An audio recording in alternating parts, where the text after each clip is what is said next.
emergence of a globally respected African media company that will position and project the news of Africa to the world.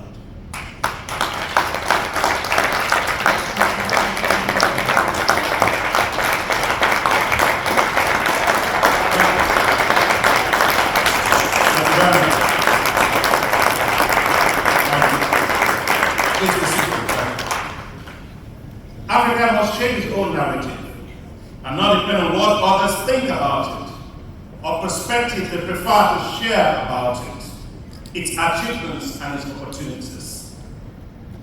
Third, development institutions in Africa should set up a joint repository of verified and standardized stories, videos, and content that will make it easier to aggregate and write stories of what's been achieved in Africa. This will lower the search costs of news houses for stories on what is working in Africa. Fourth, to recognize and profile African journalists, correspondents, and media houses that promote Africa with unbiased stories.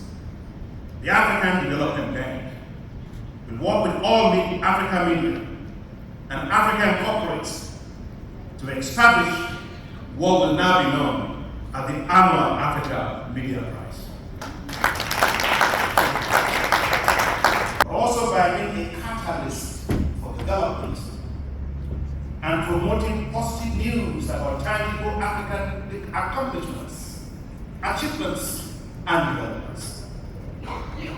This is especially true of news items that we know will be consigned to the dustbin by foreign editors, journalists who work for them on the continent.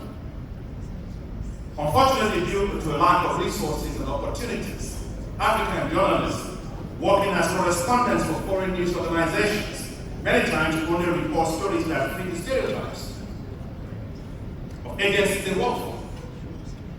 And the audiences is primarily catered to. The Africa News, Africa No Filter survey found that foreign media houses do not devote time and resources to building networks of correspondents on the ground that can properly report stories, or rely rather on Western agencies to work for them. With just 19%, these are the result of their stories emanating from agencies that are based in Africa.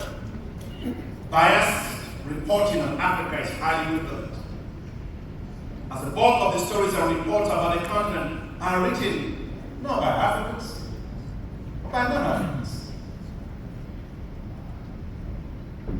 Second, the lack of financing has been cited by more than 92% of editors and journalists and media houses as a constraint to covering stories in Africa.